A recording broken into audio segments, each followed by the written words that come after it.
If you're a first-time cruiser, the biggest risk isn't seasickness or the food or crowds.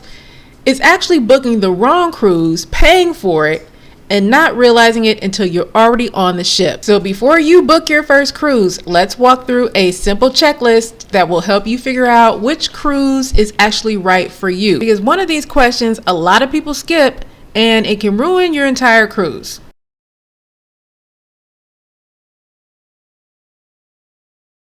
By the end of this video, you will start to see patterns forming from your answers, and those patterns will point you towards specific cruise lines.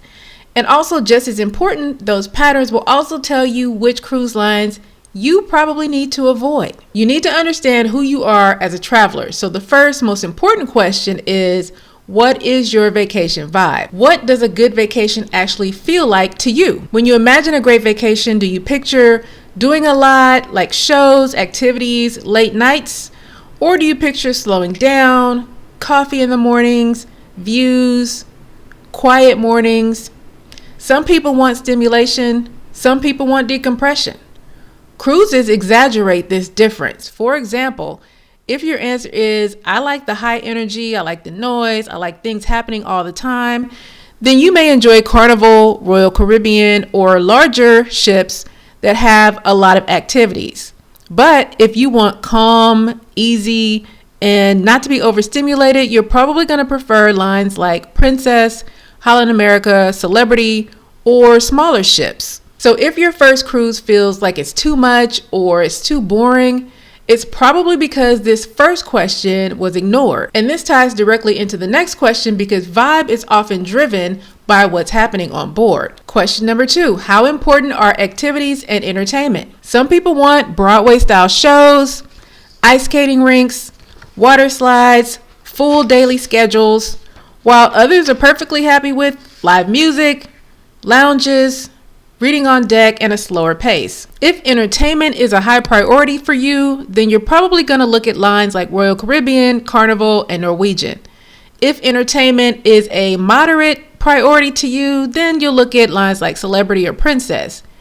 But if entertainment isn't that big a deal to you, then Holland America or some smaller premium lines are probably going to be the best bet. Here's the mistake that first-time cruisers make. They will book based on what looks impressive and not based on what they will actually use. In a minute, you'll see how this connects with who you're traveling with and why that matters so much more than people expect.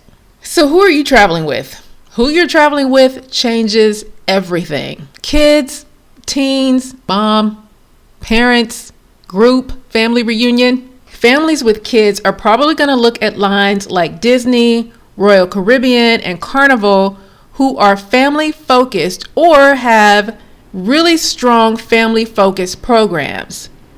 For couples and adults, you might lean more towards a Celebrity, Princess, or Virgin Voyages vibes, especially Virgin Voyages because that cruise line is specifically adult only. If you're going with multi-generational groups like family reunions, you'll probably lean towards larger ships with a lot of variety because you're accounting for a lot of different kinds of cruising styles. A solo traveler may look for lines with specifically solo cabins or with special programming that's geared for solo travelers.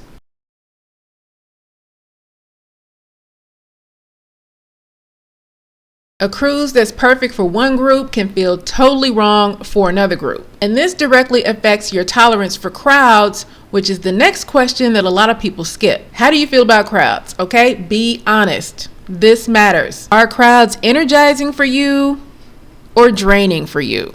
Because large ships mean more people, but more places for people to spread out. Smaller ships are going to mean fewer people, but not very many spaces where people can spread out. So your people are going to be probably more concentrated on smaller ships. So let's get into question number 5, which is a big deal to me and a lot of seasoned cruisers.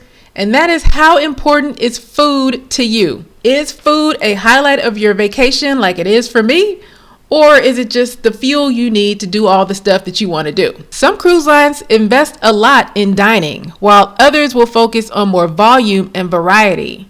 So general patterns that you will see is, if you are a food-focused person, Then you're going to want to look at lines like Celebrity, Royal Caribbean, Holland America, maybe Carnival. If you're a casual foodie and you like more variety, then Carnival, Royal Caribbean, Celebrity has an amazing buffet. And if you're looking for specialty dining that is included in your fare, then you'll look at lines like Virgin Voyages and Norwegian. And I will say this, if food matters to you like it matters to me, then it should influence your choice more than an itinerary. Food quality and variety are also tied into the old schoolness of a ship versus the newness of a ship, which leads us into the next question. Do you like a more technically advanced vacation, or do you like a more old school style vacation? Now, this is the question that is skipped by most first-time cruisers, but this is also a very important question.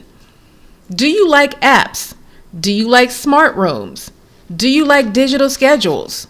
Do you like high-tech entertainment? Or do you prefer simplicity, the paper schedules, the familiar layouts? Because a lot of first-time cruisers will book a cruise based on a low price and then get on board and don't realize how old that ship is, how old it looks, and they're disappointed. So for those high-tech and modern updates type of vacationers, you're going to look at lines like Royal Caribbean, Norwegian, Virgin, and their newer ships. For traditional cruisers who don't mind old school style, you're going to go towards Princess, Holland America, their older ships, okay? Now this also ties into budget. Newer costs more, which leads to the final and most misunderstood question: what does value mean to you? Some people value lower prices. Other people value fewer crowds, better food, included perks. And what is your budget? Because value isn't the same as cheap.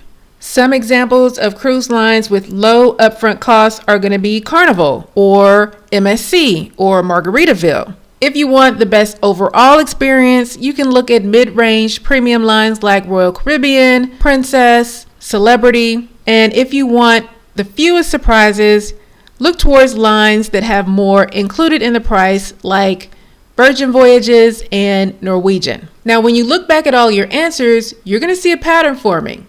And that pattern is going to point you towards ship size, energy level, your crowd tolerance, your food expectations, old school versus new school, and your budget comfortability. From here, you can narrow down your cruise lines, look at specific ships, and you can eliminate those bad fits before you book anything. If you're finding this video helpful in any way, then I want to encourage you to subscribe to our channel.